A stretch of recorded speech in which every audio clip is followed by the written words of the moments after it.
여러분, 살다 보면 진짜 별거 아닌데 은근히 골치 아픈 일들 많죠. 특히 친구나 지인 사이에 벌어지는 사소한 문제들요.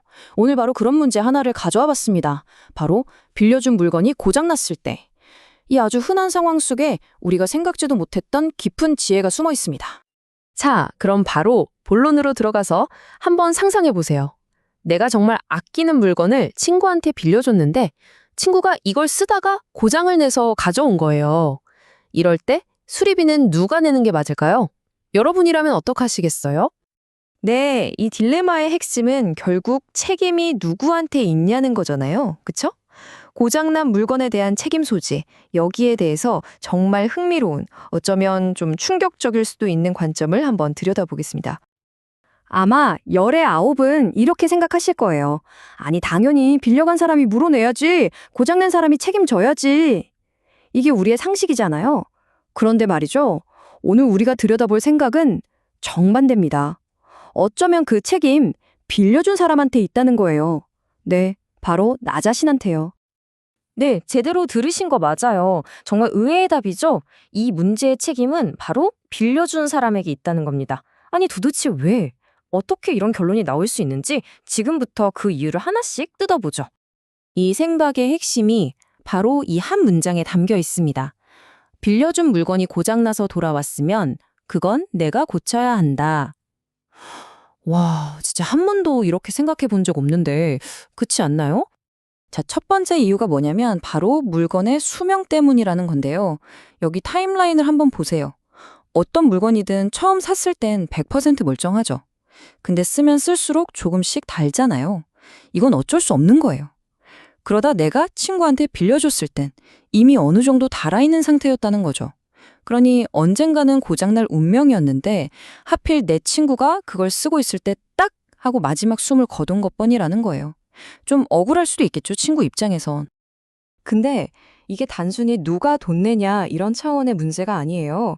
이 상황 자체를 어떻게 바라볼 것인가 하는 아주 철학적인 태도에 대한 이야기거든요. 여기서 내 공부라는 정말 중요한 개념이 나옵니다. 도대체 내 공부가 뭘까요? 이건 말이죠. 어떤 어려운 일이 닥쳤을 때, 재수없어 하고 끝내는 게 아니라, 이걸 통해서 내가 뭘 배울 수 있을까? 이렇게 생각하는 거예요. 그러니까 물건이 고장난 게 그냥 돈 나가는 일이 아니라 내가 이깟 물건 하나에 얼마나 집착하고 있었나, 나는 얼마나 너그러운 사람인가, 이런 걸 스스로 돌아보게 만드는 일종의 수행과제, 공부거리가 된다는 거죠. 그래서 이런 결론에 이르는 거예요. 애초에 빌려줄 때 이거 못 받아도 괜찮다, 고장나도 괜찮다 하는 마음으로 빌려줘라. 이겁니다. 그냥 줘도 아깝지 않을 것만 빌려주라는 거죠. 빌려주는 그 순간 이미 그 물건에 대한 소유권을 어느 정도는 포기해야 한다는 그런 깊은 뜻이 담겨 있는 겁니다. 자, 근데 이게 진짜 재밌는 게요. 비단 물건에만 해당하는 얘기가 아니라는 거예요. 이걸 돈이나 심지어 비밀에까지 확장해 볼 수 있습니다. 먼저 비밀 얘기를 해볼까요? 우리가 누군가한테 이건 너만 알고 있어 하면서 비밀을 털어놓잖아요. 그건 그 사람을 믿는다는 뜻이죠. 그런데 한번 생각해 보세요.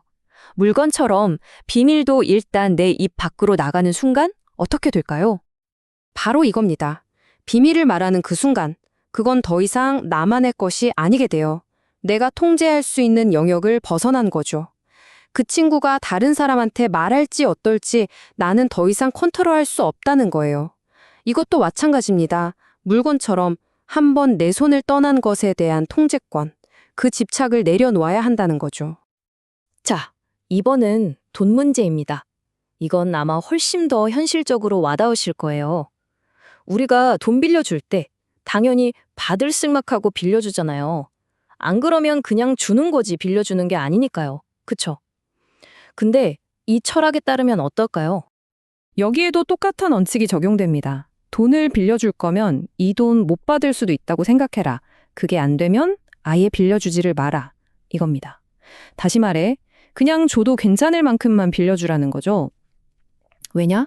안 그러면 그 돈 때문에 돈보다 훨씬 더 소중한 사람을 잃게 될 수도 있으니까요. 자, 그럼 지금까지 얘기한 것들을 싹 모아서 물건이든 돈이든 비밀이든 모든 거래에 적용할 수 있는 하나의 큰 원칙으로 정리해 볼게요. 딱 3단계만 기억하시면 돼요. 첫째, 이것 때문에 저 사람이랑 사이가 나빠질 수도 있나? 하고 한번 생각해 보는 거예요. 둘째, 만약 그럴 수도 있겠는데? 하는 생각이 1이라도 들면 거기서 멈추는 겁니다. 빌려주거나 말하지 않는 거죠. 그리고 마지막 셋째, 결심하는 겁니다. 그래, 까짓거 물건이나 돈 잃는 게 사람 잃는 것보다 낫다. 이렇게요.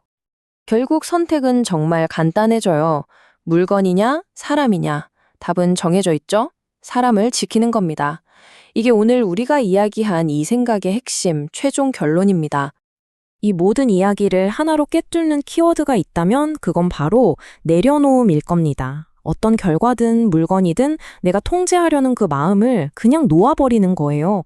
고장난 물건도 퍼져나간 비밀도 돌려받지 못한 돈도 전부 다 내 손을 떠난 것들에 대한 집착을 버리는 그런 내려놓음을 연습하는 과정이라고 생각하는 거죠.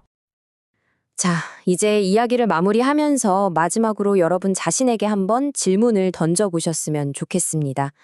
지금 내 삶에서 내가 정말로 내려놓아야 할 것은 뭘까? 이 질문에 대한 답을 한번 고민해 보시면서 오늘 이야기가 여러분의 일상을 조금 다른 눈으로 보는 데 도움이 되었으면 좋겠습니다.